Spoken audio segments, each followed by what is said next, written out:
Le monde ne se mesure pas à la durée d'une vie, mais à la profondeur des regrets qu'on y dépose. Chaque être laisse une trace, pas toujours visible, mais toujours vibrante quelque part dans l'ombre d'un geste. Et parfois, cette trace est un manque, une absence qui crie encore plus fort que les vivants. Dans ce monde, marcher seul n'est pas un choix, c'est une nature immuable. Il y a des pas qu'on apprend à faire à deux, aussi bien qu'il y ait des routes trop longues pour être partagées. Est-ce donc que ce fil d'or qui fuit entre les doigts que les hommes baptisent anniversaire, rides ou saison? Ils veulent l'apprivoiser, le figer, l'écrire sur les pierres ou dans les livres, mais c'est comme vouloir capturer le vent dans un puits. Car ce qui use les montagnes, ce qui fait trembler les étoiles, ce qui enterre les souvenirs avant même qu'on ne les comprenne, ne se nomme pas. Il ne parle pas, mais on l'entend dans l'écho d'une pièce vide. On l'entend dans le nom qu'on hésite à prononcer ou dans les gestes qu'on oublie de faire. Quoi bon sauver un monde si l'on ne s'attarde jamais sur ses silences? À quoi bon collectionner les plus anciens sortilèges si l'on ne connaît pas le goût d'un dernier regard ou le poids d'un dernier souffle? Certains traversent les âges comme d'autres traversent une rue, là où d'autres bâtissent, aiment, tombent, eux observent. Ils voient les empires s'effondrer avec la même lassitude que l'on regarde la pluie tomber, et rien ne les étonne, mais tout les marque. Ils sourient peu, mais ils se souviennent. Ils apprennent à lire dans les poussières des statues, à entendre la voix des morts dans le bruissement des feuillages, et à retrouver des visages dans des fleurs que l'on ne cueille plus depuis longtemps. Et parfois, dans un pâle las et traînant, dans une page froissée d'un vieux grimoire, ceux qui passent son nom sous vieux monteurs silencieux se mettent à penser, lourd comme un deuil qui ne finit pas. C'est là, quelque part entre deux éternités, que le crépuscule saignait au-dessus des remparts de la capitale, comme si le ciel lui-même pleurait la fin d'une ère. Friren se tenait, immobile, silhouette élancée au contour flou dans l'air du soir. Ses pommes conservaient encore l'empreinte fantôme de son bâton magique, témoin de 10 hivers de carnage, 10 moissons de guerre, 10 printemps ratraqués le roi démon, comme un poursuit un rêve maudit.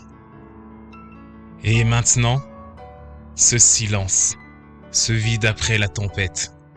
Regarde, Friren, les étoiles commencent à tomber. La voix d'Himmel s'écoulait dans l'air nocturne comme un ruisseau de montagne bleue et cristalline. Le héros se tenait là, son armure bosselée, réfléchissant la lumière mourante du jour, ses cicatrices luisantes comme des constellations sur sa peau usée. Derrière lui, Aizen ajustait sa ceinture avec un grognement familier, son langage préféré depuis que les montagnes s'étaient élevées. Hither, lui, contemplait le ciel avec des yeux qu'aucune pierre n'avait su protéger de l'émerveillement.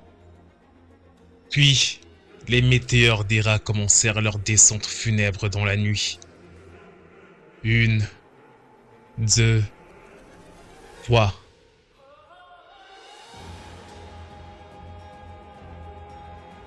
Des larmes ardentes crépitant contre le bouclier de l'obscurité. Dans 50 ans, la voix de Friren s'éleva, étrangère à ses propres oreilles, comme si c'était le temps lui-même qui parlait à travers ses lèvres pâles. Les pluies d'Hera reviendront, plus spectaculaires encore. Elle hésita, un battement infinitésimal dans l'éternité qui s'étendait devant elle, puis affirma connaître un meilleur point d'observation dans les montagnes du nord. Himmel sourit, éphémère comme une étoile filante. Sa main, marquée par l'épée et les batailles, se referma sur la sienne avec une chaleur qui pourrait faire fondre même les glaces éternelles. Dans 50 hivers, quand les étoiles reviendront pleurer sur ce monde, nous nous tiendrons ensemble sous leur lumière. Le regard de Friren balaya alors ses compagnons. Pour Aizen, une 50aine d'années n'était qu'un clignement d'œil dans l'existence d'un nain. Pour elle, à peine le temps de maîtriser quelques sortilèges mineurs. Mais, pour Himmel et Hither, quelque chose d'ancien et d'oublié se noie dans sa poitrine, comme une racine qui s'enfonce plus profondément dans le sol après une tempête. Les années s'écoulèrent comme le son d'une blessure qui ne cicatrise jamais vraiment. Friren erra à travers les royaumes pacifiés, mais encore marqués par les stigmates de la guerre, collectant des sorts comme d'autres collectent des cicatrices. Chaque grimoire, chaque parchemin déchiffré dans les pénombres des tavernes oubliées, trouvait sa place dans son livre relié en peau d'ombre, cadeau d'Aizen forgé dans les entrailles du mont éternel. Certaines nuits, quand l'encre brillait sous les lumières des bougies, Friren pouvait presque entendre l'écho de leurs rires entre les lignes serrées. Et la chose devint alors une évidence. La magie était un compagnon bien plus fidèle que le temps lui-même. 50 années passèrent, page froissée par une main invisible et implacable. Et lorsqu'elle fit son retour, la capitale avait mué tel un serpent, abordant désormais une peau de marbre et d'or qui lui donnait un air d'étrangeté inquiétante. Les nouvelles générations se pressaient sur les pavés usés, indifférents aux fantômes qui les hantaient jadis. Une petite fille, aux nattes désordonnées, pointa Friren du doigt avec l'insolence de l'innocence. « Maman, la statue de la mage. » Elle s'est mise à marcher. La mère considéra l'elfe avec la crainte qu'inspirent les légendes devenues chères. C'est impossible. Pour eux, simples mortels, cette race n'était qu'une légende. Friren glissa parmi eux comme une ombre, ses pas la conduisant inexorablement vers la demeure d'Himmel. La porte, noircie par les ans, gémit en s'ouvrant pour révéler un vieil homme aux épaules voûtées, mais dont les yeux brillaient encore de ce même feu bleu qu'elle connaissait que trop bien. Son cœur d'elfe, qui n'avait pas battu aussi fort depuis des siècles, marqua une pause. Le temps, sculpteur impitoyable, avait transformé Himmel en un arbre nœud, son corps jadis athlétique, maintenant courbé sous le poids des années. Mais ses yeux, oui, ses yeux qui avaient jadis défié des armées entières, brillaient toujours du même espoir têtu. « Tu as pris ton temps. » L'elfe gronda sa voix, aussi rauque que le jour où le souffle empoisonné d'un démon des marais lui avait brûlé la gorge pendant les batailles des larmes de sang. Iter et Izen les attendaient autour d'une table et chargés de souvenirs plus que de victuailles. Le prêtre avait perdu sa stature imposante, réduit à un seul pleureur en robe de cérémonie. Seul Izen semblait presque inchangé, sa barbe autrefois flamboyante, maintenant striée d'argent. Quelque part dans la maison, une théière chantonnait une mélodie inoubliée, un sortilège mineur que Friren leur avait enseigné durant une longue nuit d'hiver lorsque le monde n'était plus qu'un océan de glace et d'attente. L'aube slave teintait les remparts de rose quand ils franchirent les portes du nord. Friren, en tête, son bâton traçant dans la rosée, des sillons éphémères aussi fugaces que la vie humaine. Himmel boitait derrière elle, chaque pas étant un calcul douloureux entre dignité et nécessité. Son épée jadis brandie avec la grâce d'un danseur céleste cognait lourdement contre sa cuisse amaigrie. « Vous souvenez-vous, murmura-t-il lors de la première halte, de la rivière au sol où nous avons affronté le spectre aquatique. Elle devrait être à 2 jours de marche. » Friren compta mentalement. 2 jours pour les humains vieillissants, 6 pour elle seule. Instinctivement, elle ralentit sa marche. Leur passage réveilla des souvenirs enfuis sous la poussière des années. Dans chaque village, des visages ridés émergeaient de la foule portant des offrandes, des fleurs et des larmes à ces légendes qui marchaient une dernière fois parmi eux. Une vieille femme s'agenouilla devant Himmel, ses doigts nœuds serrant des perce-neige. « Mon héros !» sanglota-t-elle en embrassant ses mains tachetées. « 43 hivers ont passé depuis la fois où vous m'avez sauvé d'un loup-garou. » Son regard croisa ensuite celui de l'elfe et s'emplit d'une crainte sacrée. « La dame immortelle, vous êtes exactement comme dans mes souvenirs d'enfant. » Friren ressentit le poids écrasant de ces mots simples. Pour cette femme, 40 années représentaient une vie entière, mais pour elle, à peine le temps d'oublier l'incident. Le voyage se prolongea comme un rêve fiévreux. Chaque campement était un rituel immuable. Izen installait les couches avec une précision militaire. Iter bénissait les périmètres d'un encens tremblant, et Himmel s'effondrait sur un rocher, dissimulant mal son épuisement sous un sourire bancal. Puis vint le miracle, quand les étoiles s'illuminèrent une à une et qu'Himmel retrouvait sa voix de conteur. « Regarde, cette constellation !» Friren, son doigt tremblant dessinait des arabesques sur la toile de la nuit. Elle connaissait chaque nom, chaque légende céleste. Pourtant, elle écoutait comme si c'était la première fois. hypnotisé par la flamme qui dansait encore dans ses grands yeux bleus. Et quand le jour promis arriva enfin, il se tenait au sommet d'une colline solitaire. L'eau du lac en contrebas était si calme qu'elle renvoyait une vérité brutale. 3 silhouettes courbées par le temps et une immuable, fatiguée dans une éternité qui ressemblait de plus en plus à une malédiction. Les rides d'Himmel se creusèrent dans un sourire complice. Et Frieren ne détourna point le regard, mais dans ses souvenirs, Himmel était encore ce jeune homme arrogant au sourire incandescent, pas ce vieillard qui peinait à garder sa couverture sur ses genoux frissonnants. Quand les premières météores déchirèrent le ciel, ce fut comme si le temps lui-même retenait son souffle. Himmel tendit une main squelettique vers elle, et dans sa paume ouverte, Frieren vit se reposer 2 images. Le jeune héros lui offrant une fleur bleue après une défaite du premier lieutenant du roi démon, et ce vieil homme lui offrant ses derniers moments de conscience éveillée. « Merci » murmura-t-il, tandis qu'une traînée lumineuse se reflétait dans ses yeux. « Pour m'avoir sauvé autrefois, et pour m'avoir permis de te sauver aujourd'hui. » Sur le moment, Frieren ne comprit pas ses propos qui pèseraient lourd dans sa mémoire une fois qu'elle aurait voulu comprendre le cœur des hommes. Sa main se serra sur la sienne avec une force surprenante, digne d'un dernier sursaut de l'héroïsme qui l'avait défini à une époque. Puis, elle devint soudain étrangement lourde. Cette chaleur qui se dissipait progressivement, ce poids désormais inerte. Elle avait trop souvent vécu ce moment pour ne pas le reconnaître. Pourtant, son esprit millénaire refusa un instant cette évidence inéluctable. Les étoiles poursuivaient leur danse indifférente à ces deux, lorsqu'un ultime météore trancha le firmament, au moment même où les fleurs sauvages glissèrent de la main relâchée d'Himmel, comme si le ciel et la terre échangèrent une dernière fois un don solennel. Isen comprit, et un grondement surjaillit de sa gorge tannée quand il vit la posture avachie de son vieil ami. Et un nom fugace s'échappa des lèvres d'Iter comme une prière inversée. Frieren, quant à elle, malgré ses millénaires d'existence, resta pétrifiée, enregistrant chaque détail avec une acuité douloureuse. La manière dont la lumière lunaire obscurcissait les ravages du temps sur le visage d'Himmel. Son sourire figé, presque espiègle, comme s'il contemplait une ultime plaisanterie cosmique.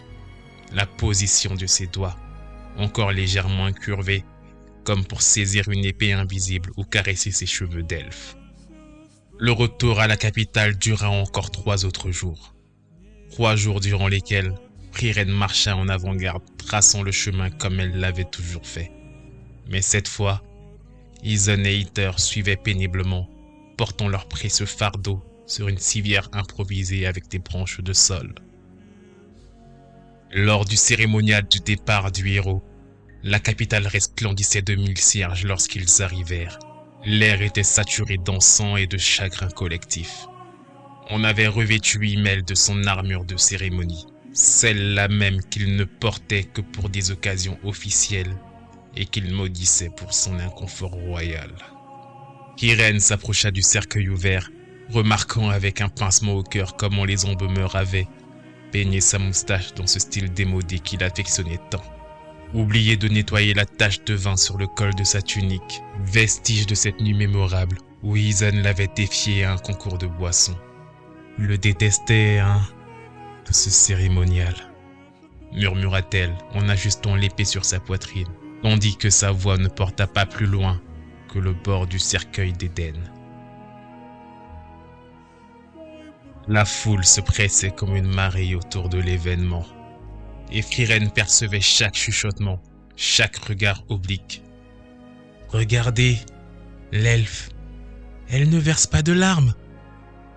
On dit qu'ils n'ont pas de cœur, c'est des immortels. » Elle était pourtant son amie la plus ancienne.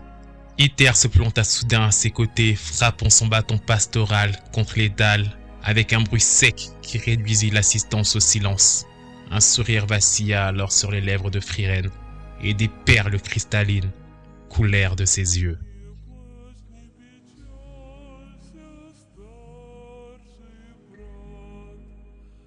« Je ne t'ai pas connu, » murmura-t-elle, ses larmes tombant comme des étoiles mourantes sur le visage serein du héros. 10 années de voyage et je ne t'ai réellement jamais connu. Iter et Isen ne connaissaient que trop bien ce sentiment dans la vie fugace qui est celle d'un homme. Ils comprenèrent tout le fardeau qu'était le poids de l'immortalité. Puis, après l'enterrement, lorsque vinrent les airs des adieux, une dernière pensée reposa dans son esprit. « Repose-toi bien, vieil imbécile », murmura-t-elle, tandis qu'Eisen posait sa main massive sur son épaule. Le vent emporta ces mots vers l'est, direction des collines où ils avaient fait ce serment impossible sous les étoiles filantes. Puis, l'heure des adieux se fit de plus en plus strident lorsque chacun prit la route de son lendemain.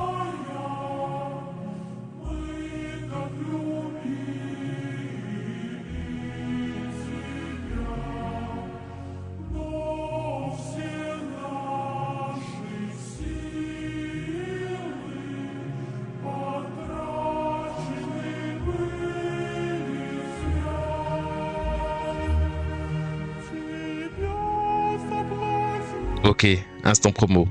Vous êtes de plus en plus nombreux à regarder mes vidéos et à vous abonner à ma chaîne, et je vous en remercie.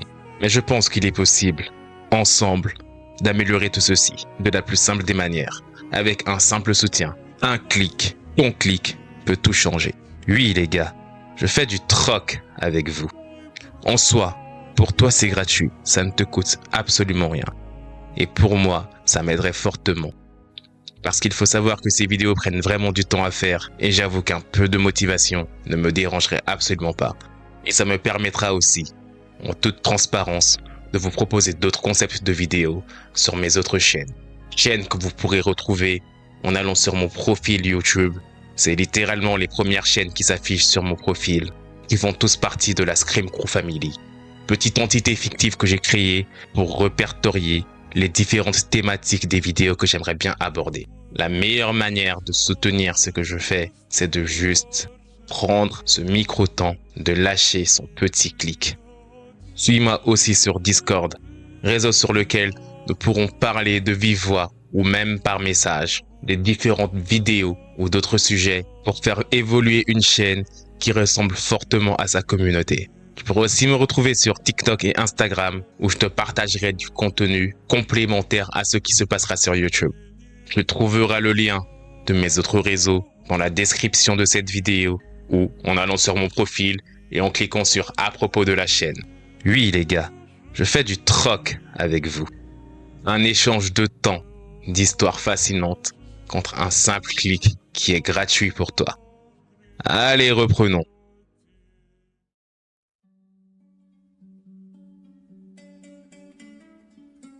Et ainsi le temps coula comme du sable entre les doigts d'un immortel. Irène erra à travers des ruines où les murs murmuraient encore des incantations perdues, des déserts âgés où ces tempêtes de poussière qui vieillissaient des pierres de la nuit érodaient à peine le temps qui s'évapore, des forêts murmurantes où chaque arbre portait gravé le nom d'un spectre disparu. Et lors d'un soir d'hiver, alors qu'elle déchiffrait une stèle couverte de ruines anciennes dans un temple abandonné aux lierres et aux souvenirs, ses doigts gelés rencontrèrent une inscription à peine visible. Les immortels pleurent en regardant grandir des chaînes qu'ils ne verront peut-être jamais mourir. Cette vérité, la vérité de ces mots, frappa avec une violence son âme déjà en lambeaux. Le lendemain, elle plia bagages et prit la route du sud, direction la ville sainte où Iter avait établi son misérable domicile. La maison du prêtre semblait avoir vieilli 2 fois plus vite que son propriétaire.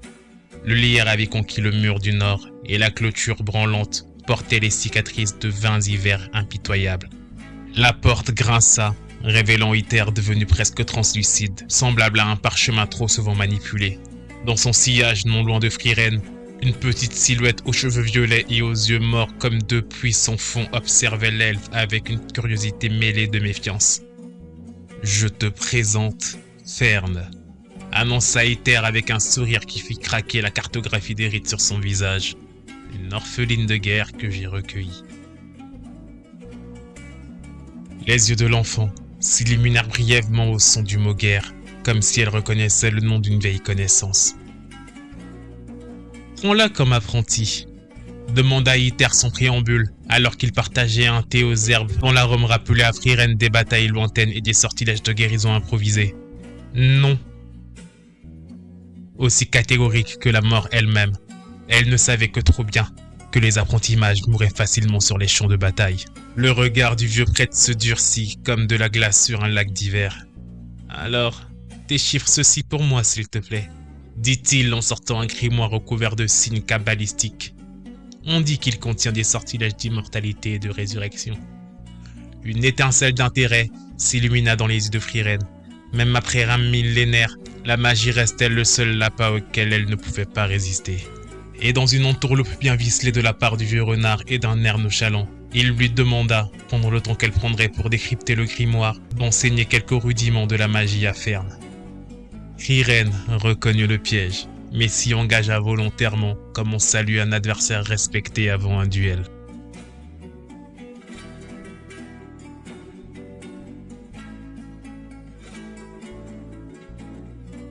Les saisons se succédèrent comme les pages d'un livre oublié sur une étagère poussiéreuse. Pendant que Frieren déchiffrait le grimoire, Fern s'exerçait inlassablement à projeter sa magie vers un rocher sur la falaise opposée. Défi impossible qu'Ether lui avait lancé à son plus jeune âge tel un baptême du feu. Puis, un jour Frieren trouva la petite fille au bord de l'épuisement, ses mains minuscules tremblant encore de l'effort. « Aimes-tu vraiment la magie ?» demanda-t-elle d'une voix aussi calme que l'eau d'un puits profond. Les yeux morts de Fern s'animèrent soudain, comme une flamme que Frieren reconnut aussitôt, celle qui brûlait dans les siens depuis des siècles. « Oui », répondit simplement l'enfant. Et, pour la première fois depuis les funérailles d'Himmel, Frieren sourit vraiment.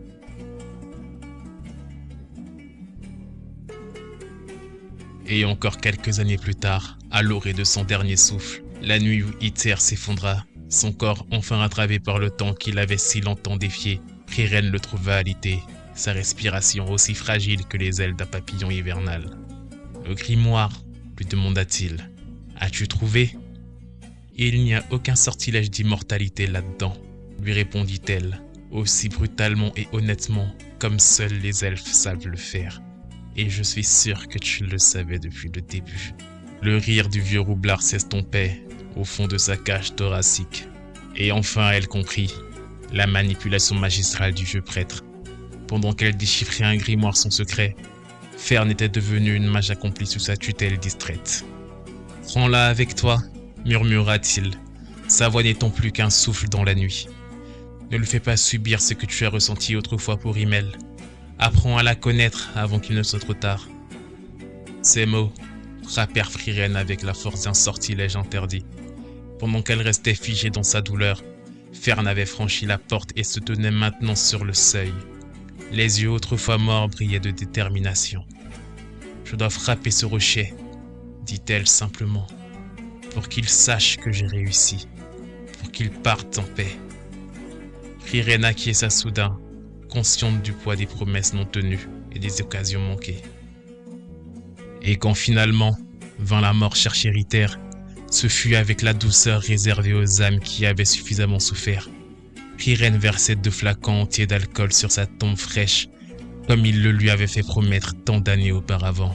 « Cesse de regarder en arrière », lui avait-il dit un jour. « Tu auras l'éternité pour les regrets, mais seulement quelques instants pour les souvenirs qui valent vraiment la peine d'être vécus. » Frieren regarda Fern qui se tenait à ses côtés. La jeune enfant était devenue une belle et jolie jeune femme, droite et silencieuse comme une jeunesse pousse, défiant l'hiver. « Viens, » dit-elle simplement.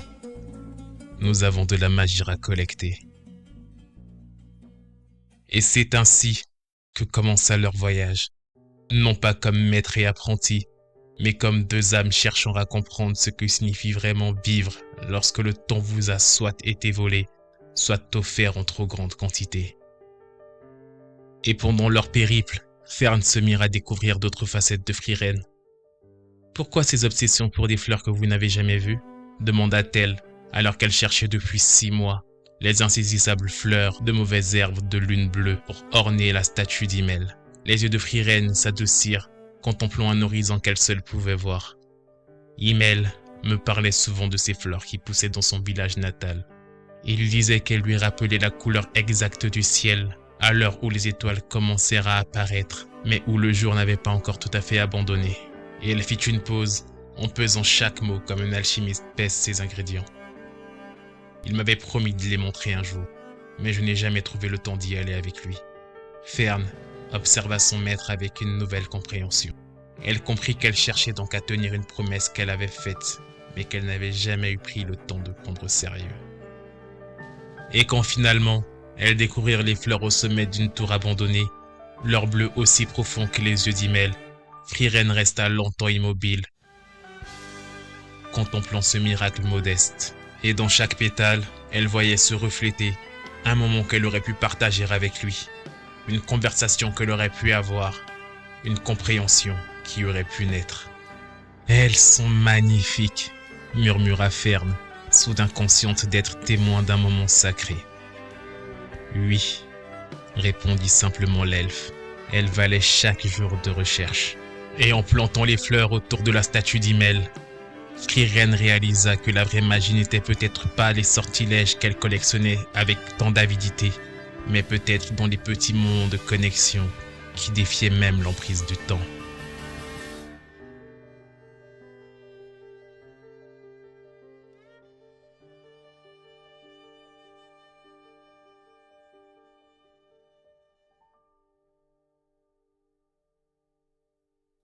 Et quand, quelques saisons plus tard, elles arrivèrent dans un petit village où l'elfe avait combattu un démon ancien nommé Cal, quelle ne fut pas sa surprise quand elle vit que son sceau était sur le point de se défaire.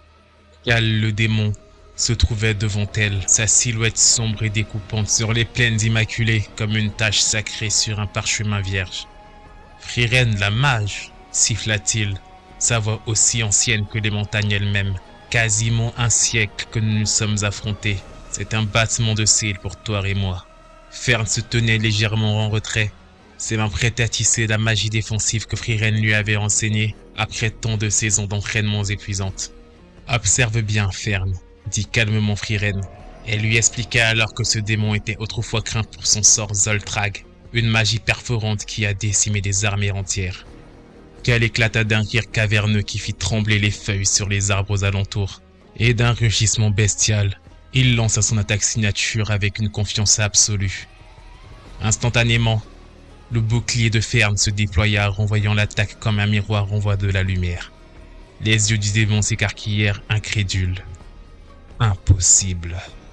Pendant que tu dormais sous mon sceau, expliqua Friren avec une pointe de satisfaction professorale, les humains ont étudié ta magie. Ils l'ont disséquée, reconstruite et finalement dépassée. Ton Zoltrak n'est plus qu'un exercice de base pour les apprentis mages, dit-elle avec la lassitude d'une elfe. La rage déforma les traits du démon alors qu'il préparait une nouvelle attaque. Mais Friren était déjà en mouvement. Ses doigts traçant dans l'air des symboles anciens qui brillaient comme des constellations miniatures. Zoltrak, murmura-t-elle, et le sort traversa le démon de part en part, le dissolvant en particules de mana qui s'évanouirent dans l'air. Et plus tard, près du feu de leur auberge, Fern posa la question qui lui brûlait les lèvres depuis leur victoire. Pourquoi l'avoir scellé autrefois si vous pouviez le vaincre aujourd'hui? Friren resta silencieuse un long moment, contemplant les flammes comme si elles contenaient les réponses à tous les mystères de l'univers. À l'époque, dit-elle, Cal était vraiment un ennemi vraiment puissant. Son Zoltrak était entravant et mortel. Nous n'avions pas les moyens de le combattre efficacement. Et puis, elle esquissa un sourire qui étira ses lèvres fines, rare moment dans la vie d'un elfe. Mais vois-tu, le paradoxe des immortels, c'est que nous vivons assez longtemps pour voir nos ennemis même les plus redoutables devenir obsolètes. Fern médita un moment sur ces paroles, comprenant soudain que la plus grande force de son maître n'était pas sa puissance magique, mais sa patience infinie face au fleuve du temps. Puis, les deux mages solitaires reprirent leur voyage, gravissant monts et marais, montagnes et plaines. Et enfin, l'hiver pointa le bout de son nez, et elles finirent par atterrir dans une petite auberge près d'un lac, dans une ville quasiment morte. Et c'est lors d'un petit boulot de survie que Fern demanda pourquoi elle acceptait un grimoire en guise de paiement, alors qu'elle nettoyait le rivage d'un grand canal, travaillant depuis plus de 3 mois pour un livre que Frieren savait parfaitement être une contrefaçon. L'elfe fit alors une pause, contemplant le soleil qui se couchait sur l'eau, teintant les débris et les épaves d'une lueur dorée presque magique. « Tu penses que je collectionne des sorts ?» répondit-elle énigmatiquement. « N'est-ce pas le cas ?» demanda Fern perplexe. Frieren secoua doucement la tête, ses cheveux pâles captant les derniers rayons de soleil couchant. « Je collectionne des souvenirs, Fern, des fragments de vie qui, mis bout à bout, forment une tapisserie plus vaste encore que n'importe quel sort ne pourrait créer. » Et elle ramassa ensuite un morceau de bois qui flottait, l'examinant comme s'il contenait toute la sagesse du monde. Elle lui expliqua alors que le vieil homme qui les avait engagés connaissait Himmel. Il avait entendu sa voix et avait partagé son vin. Et le grimoire n'était qu'un prétexte pour entendre des histoires qu'il avait à raconter sur son ami disparu. Fern comprit ainsi que chaque tâche apparemment insignifiante que Frieren acceptait était une façon détournée de reconstituer le puzzle des vies qu'elle avait connues et perdues, comme si elle essayait désespérément de rassembler les morceaux d'une mémoire oubliée. Et le lendemain, avant l'aube, Fern tenta de réveiller son maître pour assister au premier lever de soleil du nouvel an sur les rivages enfin nettoyés. Et puis, vint le moment magique. Le soleil se leva sur le grand canal et ses rayons dansaient sur l'eau comme des sorts de lumière. Frieren n'observa non pas le spectacle devant elle, mais le visage de Fern, illuminé par les premières lumières du jour. Elle vit dans ses traits juvéniles la même émotion qu'elle avait autrefois aperçue dans les yeux d'Himmel, Ether et Eisen lors des moments similaires. « Merci », dit-elle simplement. Et pour la première fois depuis des siècles, ces 2 syllabes contenaient l'équivalent d'un grimoire entier de sentiments inexprimés.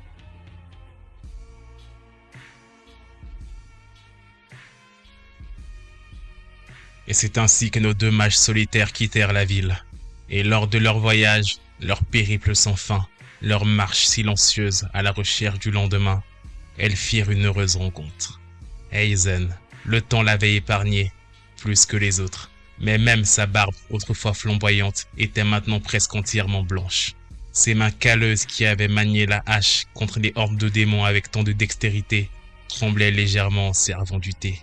Et ils entamèrent alors une discussion remplie de souvenirs, de beaux moments, de rigolades et de lassitude, au cours de laquelle, sans préambule, ses yeux semblables à de la pierre polie par les âges, Eisen lui demanda s'il se rappelait avoir parlé de ses regrets à Himmel, car aux funérailles, il l'avait vu pleurer, et il sut qu'elle n'avait pas pris le temps de le connaître, le temps de partager, le temps de se rappeler.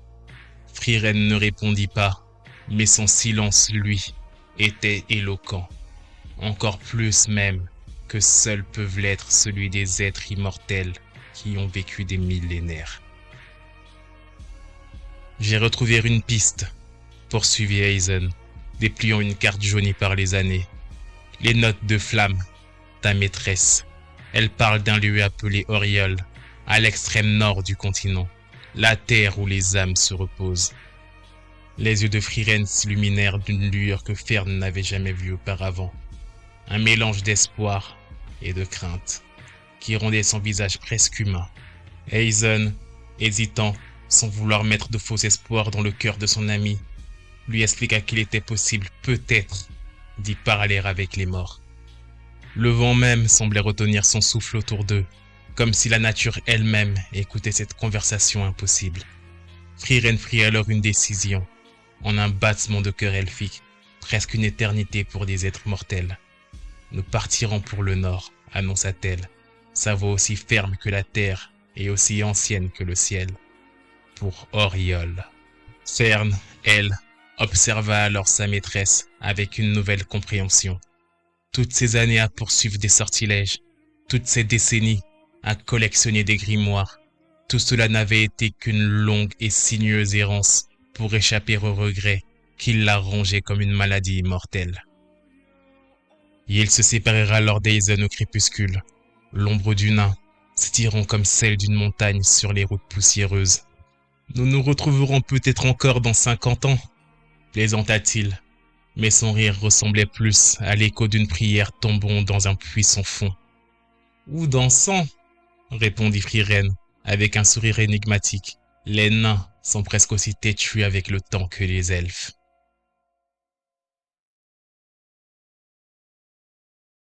Au fur et à mesure de leur avancée et tout au long de leur chemin, ils arrivèrent dans une zone où le brouillard s'enroulait autour d'elles comme un serpent spectral, étouffant le son sauf celui de leurs pas sur le sol humide de la forêt. Frieren avait mis Freyne en garde contre les démons fantômes qui utilisaient des illusions pour attirer des voyageurs vers leur perte. « Ils prendront l'apparence de ceux qui te sont chers », avait-elle expliqué. « Ne leur accorde pas un instant d'hésitation. Frappe immédiatement avec ta magie. » Mais quand Fern vit Iter émerger du brouillard, son sourire bienveillant exactement comme dans ses souvenirs, ses bras ouverts pour l'accueillir, son cœur trahit sa raison. Elle resta figée, incapable de lever la main contre cette image trop parfaite de l'homme qui l'avait sauvée de l'abîme. Et à quelques pas de là, Frieren aussi faisait face à son propre fantôme. Elle s'était préparée à voir Flamme, sa maîtresse depuis longtemps disparue, ou peut-être Aizen, avec sa barbe foisonnante et ses yeux rieurs. Mais ce fut Himmel qui émergea du brouillard. Non pas le vieil homme courbé qu'elle avait accompagné sous les étoiles filantes, mais le jeune héros, aux yeux bleus comme le ciel d'été, celui qui avait tenu son monde entre ses mains de mortel. « Frieren !» murmura-t-il avec sa voix exactement pareille que celle de l'authentique. « Tu m'as tellement manqué. » Mais contrairement à Fern, Frieren, elle, n'hésita pas. Sa magie fusa comme un éclair dans la brume, transperçant l'illusion et révélant le démon Inam qui se cachait derrière. « Comment as-tu su que ce n'était pas réel ?» demanda plus tard Fern, encore secoué par leur rencontre face au démon fantôme. Frieren contempla la jeune et fragile Fern en apparence, ses yeux aussi violets que des orchidées. Parce que le vrai Himmel ne m'aurait jamais dit que je lui manquais, répondit-elle doucement. Il aurait sûrement dit quelque chose d'insupportablement optimiste comme « Je savais que tu viendrais » ou « Tu as pris ton temps, l'elfe ». Une larme solitaire roula sur sa joue pâle, brillante comme une étoile déchue dans la lumière vacillante. Et c'est précisément pourquoi il me manque chaque jour davantage. Et encore une fois, nos deux mages solitaires continuèrent leur chemin et leur avancée vers Auriol, pour tenter une dernière fois d'entendre la voix du héros.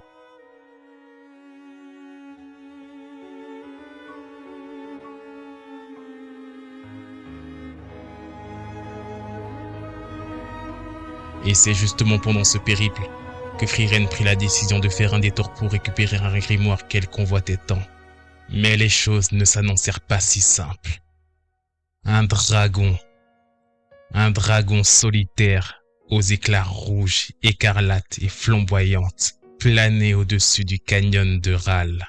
Son nid perché, au sommet d'une falaise inaccessible, abritait le grimoire que Frieren convoitait depuis tant d'années. « Nous avons besoin d'un guerrier », déclara-t-elle après leur première tentative infructueuse. « Heureusement, je sais où en trouver un. » Stark. L'apprenti d'Aizen n'avait rien de l'image héroïque que Fern s'en faisait. Grand et dégingandé, son regard fuyant et ses mains tremblantes trahissaient une âme tourmentée par la peur plutôt que forgée par le feu des batailles.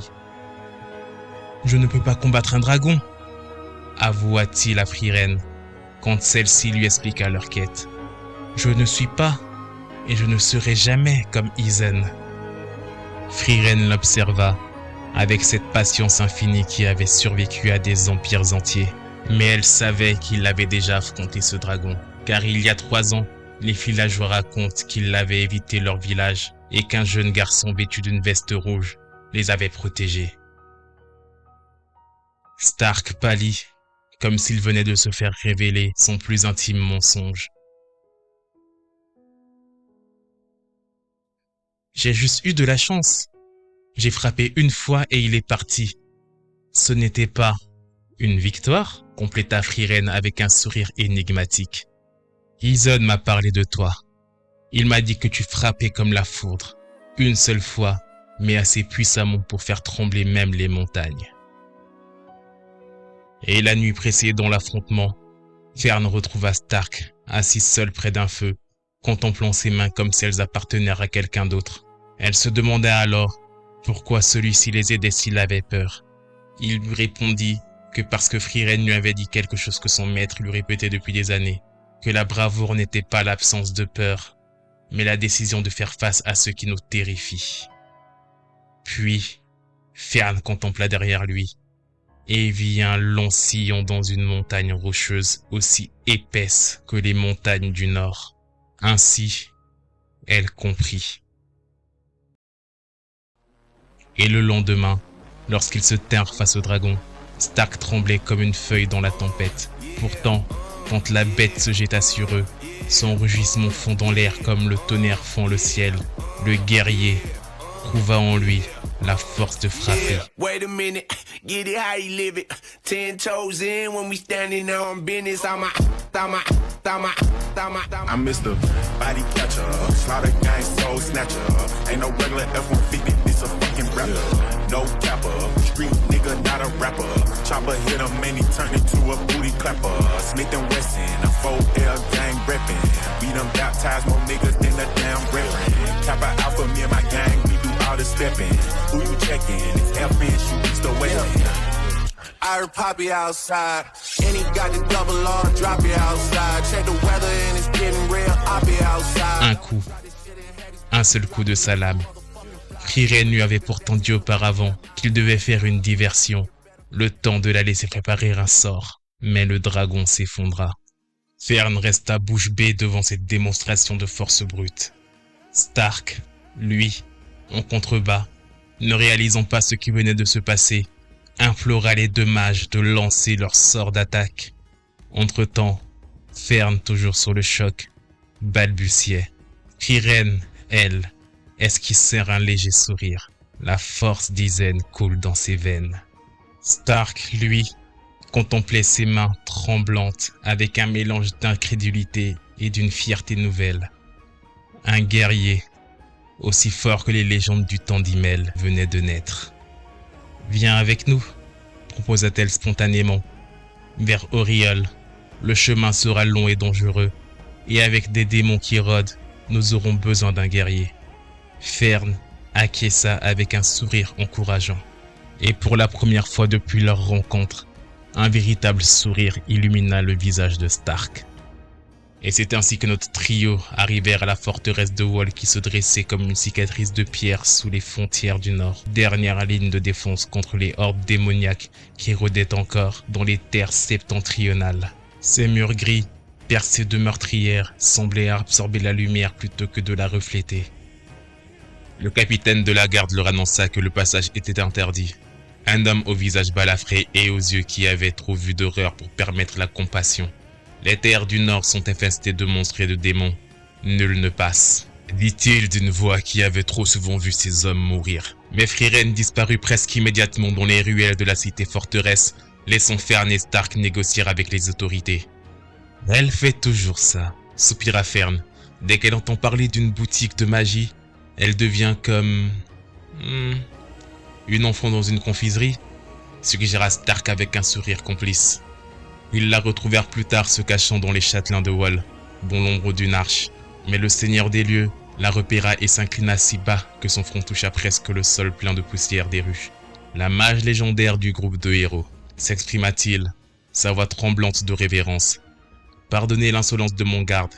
Bien sûr que vous et vos compagnons pouvez traverser Wall. Votre présence même est une bénédiction pour nos murs et nos armes. Frieren grimaça, visiblement mal à l'aise par cette vénération. Elle lui expliqua alors qu'il cherchait tout simplement un passé, tentant d'étouffer la rumeur de son passage. Mais il était trop tard, car ils arrivaient le soir de la libération, et la foule s'amassait déjà autour d'elle, la contemplant, car elle ressemblait à la statue de la légende. Frieren dit alors à ses deux disciples que c'était le poids de la légende, son visage, un masque d'indifférence qui cachait mal son malaise. Une fois que ton nom est rentré dans les comptes, il ne t'appartient plus vraiment. Et alors qu'ils franchirent les portes massives de Wall, elle se retourna une dernière fois vers la cité. Ses deux anciens, voyant non pas la forteresse actuelle, mais celle qu'elle avait connue des décennies auparavant, quand Himmel et les autres se tenaient à ses côtés. Ma maîtresse Flamme disait toujours que la vraie magie réside dans les souvenirs que nous créons, murmura-t-elle si doucement que seul Fern l'entendit. Mais ce qu'il ne savait pas, c'est que derrière les murs qu'il venait de quitter, les premiers signes d'une infiltration démoniaque commençaient déjà à se manifester, comme une maladie insidieuse qui attend son heure pour frapper.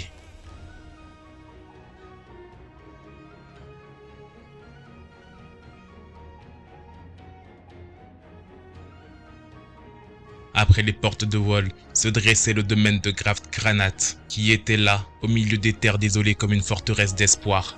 Mais dès qu'ils franchirent les portes, Frieren sentit la présence corrompue des démons, avec cette certitude qui vient d'avoir trop souvent affronté l'ennemi.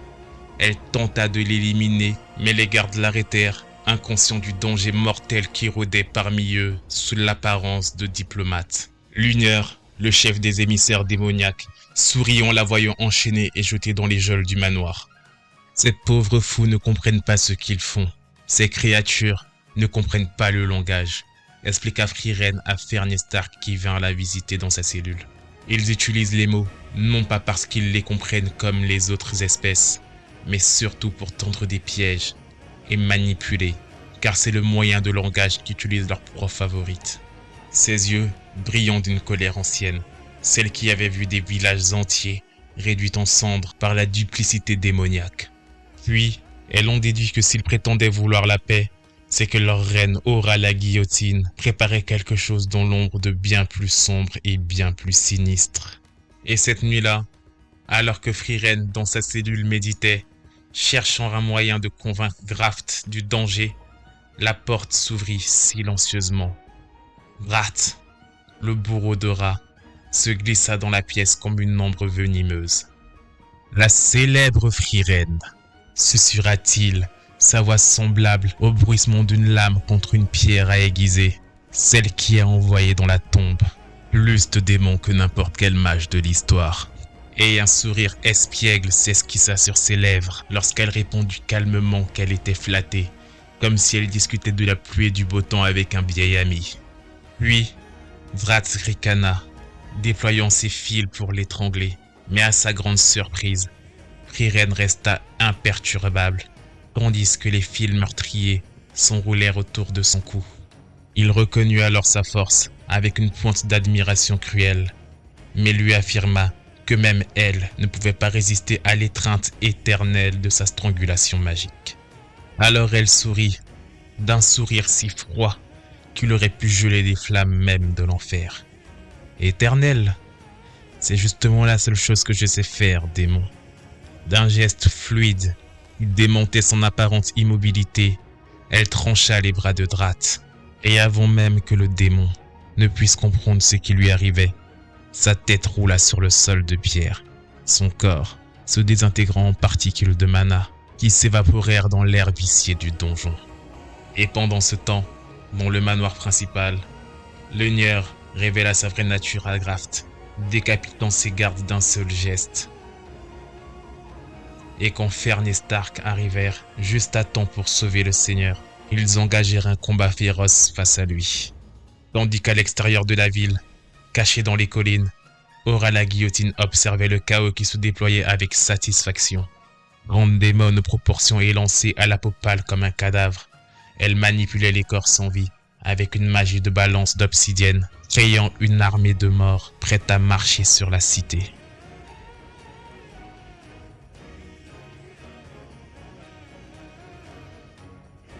Mais Frieren la trouva avant même qu'elle ne puisse exécuter son plan macabre. « Quoi ?» siffla Aura, ses yeux violets s'étrécissant de haine. La mage du groupe du héros. « Moi ?» confirma simplement Friren, son bâton brillant dans la lueur bleutée de l'obscurité.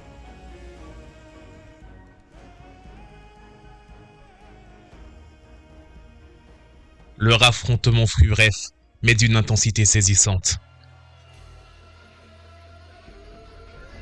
Les balances d'obsidienne Dora tentèrent de mesurer le mana de Friren contre le sien, mais l'elfe avait dissimulé sa puissance véritable. Un arc lui avait enseigné Flamme des siècles auparavant. « Tu es faible !» cracha Aura, croyant déjà sa victoire proche. « Je m'attendais à mieux de la légendaire Friren. » Puis, en un instant, l'elfe libéra le sceau qui contenait son pouvoir. La vague de mana qui en résulta était si pure, si écrasante, qu'Aura recula d'un pas, ses yeux dilatés par une émotion rare chez les démons. La peur. « Tranche-toi la gorge », ordonna simplement l'elfe, exploitant le propre pouvoir de la balance d'Aura contre elle. La démone tenta de résister, mais sa magie se retournait contre elle avec la précision d'un bourreau. Sa propre lame se leva lentement, tremblante, puis s'abattit sur son cou dans un arc parfait. Pendant ce temps, Fern aussi affrontait son démon, combattant Lumière, commandant Dora. Elle étala alors toute la majesté de son apprentissage et ses talents magiques qu'elle eut appris ces dernières années auprès de l'elfe. La jeune fille n'était pas sans défense.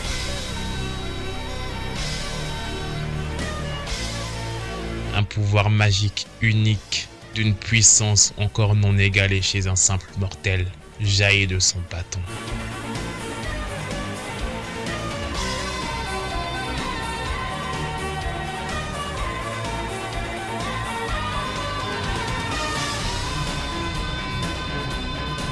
Et Lumière qui réduit ensemble, tel le claquement de doigts de Thanos.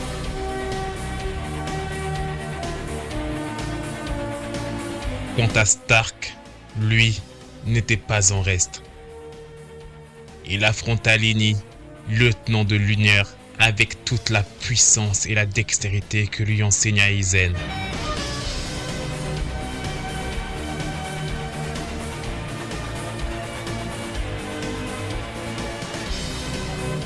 Le combat fut difficile, mais c'était un héros en devenir. Et finalement, inexorablement, il parvint à la battre.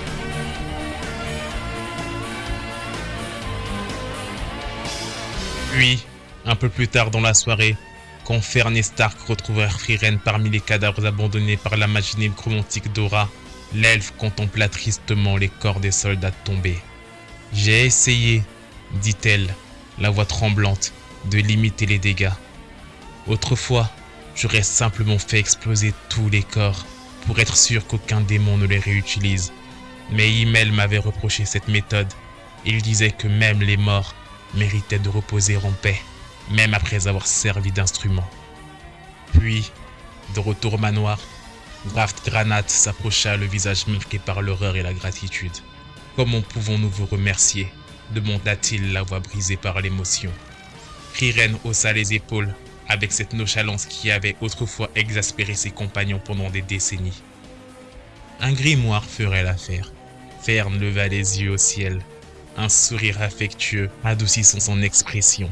« Mon maître collectionne la magie comme d'autres collectionnent des timbres, expliqua-t-elle à Graft, stupéfait. C'est son hobby, son obsession même, ajouta Stark, avec un respect teinté d'amusement. Et enfin, après ces événements, nos héros reprirent leur chemin immuable et sinueux. Ils arrivèrent dans des contrées où la neige tombait en flocons, épais lorsqu'ils atteignirent la région de Deck, formant un linceul blanc sur les paysages désolés. Stark, moins résistant aux rigueurs du climat que ses compagnons, s'effondra soudain, son corps secoué de tremblements. « Une tempête arrive !» annonça Friren, son regard perçant le voile de neige avec une acuité surnaturelle. « Nous devons trouver un abri. » Ils aperçurent une cabane isolée, sa cheminée crachant une fumée rassurante sur l'air glacial. Mais à peine eut-il ouvert la porte qu'ils tombèrent nez à nez avec un spectacle pour le moins inattendu. Un elfe aux cheveux d'argent, vêtu d'une simple tunique malgré le froid, effectuant des flexions avec une détermination monacale. « Un pervers !» murmura Fern, tirant Friren par la manche. « Allons chercher ailleurs !» Mais l'elfe les avait déjà repérés, et ses yeux s'écarquillèrent à la vue de Friren. « Une elfe !» s'exprima-t-il avec une joie non dissimulée. « Cela fait 3 siècles que je n'ai pas rencontré l'une de mes congénères. » Kraft, comme il se présenta, était un moine errant qui avait consacré sa longue vie à la recherche spirituelle. Sa cabane devint leur refuge pendant 6 mois entiers. La tempête se transformant en blizzard brutal qui rendait tout voyage impossible. Ces mois d'isolement forcé créèrent un espace hors du temps où les conversations s'approfondissèrent comme des racines cherchant l'eau sous les souterrains. Un soir, alors que Stark et Fern dormaient déjà, Kraft et Friren restèrent éveillés, contemplant le feu mourant dans l'âtre. Il lui demanda alors si elle croyait en la déesse de la création, avec une voix à peine plus haute qu'un murmure. Friren considéra la question avec le sérieux qu'elle méritait. « Je ne sais pas, » admit-elle. « J'ai vécu si longtemps, j'ai vu tant de dieux naître et tant mourir. Le cœur des hommes. Comment savoir qu'est-ce véritablement ?» Kraft hocha lentement la tête, comme si sa réponse confirmait quelque chose qu'il soupçonnait déjà. « Moi, j'y crois, » dit-il simplement, affirmant que cela donnait un sens à notre existence sans fin. Les humains ont leur brièveté pour rendre chaque moment précieux. Mais nous, les elfes, nous avons besoin de quelque chose de plus grand pour naviguer dans cet océan qu'est l'éternité. Friren se souvint soudain d'une conversation similaire qu'elle avait eue avec Iter lorsqu'il lui avait parlé du paradis. Un paradis où ils se retrouveraient tous un jour. L'idée lui avait semblé absurde sur le moment. Comment un lieu pourrait-il contenir l'âme fougueuse d'Himmel, la sagesse tranquille d'Iter et la force inébranlable d'Isen? Pourtant, maintenant, après tant d'années de solitude ponctuée de brèves connexions avec des êtres éphémères, l'idée d'un lieu où le temps n'éroderait plus les liens tissés semblait presque réconfortante. « Parle-moi donc de toi, » demanda Kraft, « de ton voyage, des humains que tu as connus, que je puisse préserver leurs souvenirs, même longtemps après que le dernier d'entre eux t'aura quitté. » Et pour la première fois depuis peut-être des siècles, Friren se mit à parler, non pas de sorts ou de grimoire, mais d'Himmel et son sourire inébranlable, d'Iter et sa sagesse teintée d'ironie, et d'Isel et sa loyauté rocheuse. Et quand finalement, après 6 mois de tempête, elle se calma et qu'ils durent reprendre leur route, Kraft salua Friren et son groupe avec un respect solennel. Et c'est ainsi qu'il affirma que leurs chemins se séparèrent ici, mais que leurs esprits immortels resteraient connectés pour l'éternité. Une éternité aussi longue jusqu'au dernier firmament des étoiles elles-mêmes. Friren hocha la tête, emportant avec elle le souvenir de ces 6 mois comme on emporte un talisman précieux contre la solitude des siècles à venir. Et alors qu'il se rapprochait inexorablement d'Oriol, terre des âmes au repos, Friren devint de plus en plus silencieuse, comme si chaque pas vers cette destination mystique la ramenait vers des souvenirs qu'elle avait délibérément enfouis.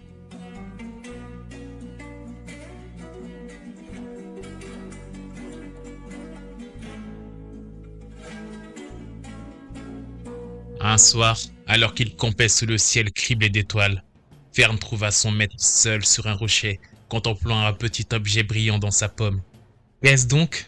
demanda-t-elle doucement, s'asseyant aux côtés de l'elfe. Friren ouvrit sa main, révélant une petite épingle à cheveux en forme de papillon, jumelle à celle qu'elle lui avait offerte lors de son 16e anniversaire. « Himmel me l'a donnée, » répondit-elle, la voix à peine alourdie, « pour mes 1000 ans. Ou peut-être mes 2000 ans. Je ne m'en souviens plus exactement. » Elle lui un petit rire amer. C'est ironique, n'est-ce pas? Vivre si longtemps que même les moments précieux finissent par se brouiller dans sa mémoire. Fern observa le profil de son maître découpée contre le ciel nocturne comme une silhouette en papier. Est-ce pour ça que vous collectionnez les sorts? Pour avoir quelque chose de tangible à quoi vous raccrocher à travers les âges? Frieren resta silencieuse, si longtemps que Fern crut qu'elle n'avait pas entendu sa question. Puis, finalement, les humains vivent comme des papillons, brèves, éclatants, brûlant leur vie en un instant, resplendissant avant de s'éteindre. Nous, les elfes, nous sommes comme des montagnes, immuables, patients, observons le monde changer autour de nous sans vraiment y participer. Elle ferma sa main sur son épingle, la pressant contre son cœur. J'ai passé 10 années avec Himmel, Iter et Isen, dit-elle d'une voix mélancolique. 10 années, pour moi, n'étaient qu'un battement de cils devant l'éternité. Mais pour eux, sa voix se brisa, reflétant une fêlure dans son armure d'indifférence millénaire. Pour eux, c'était une fraction significative de leur existence. Ils m'ont donné leur meilleur moment.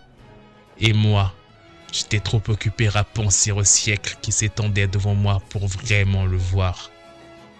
Tark, qui s'était rapproché silencieusement, s'accroupit près du rocher et du feu, et les écouta parler. Soudain, le sourire de l'elfe s'élargit, illuminé par les lumières du souvenir ravivé, quand Fern posa une main hésitante sur celle de son maître.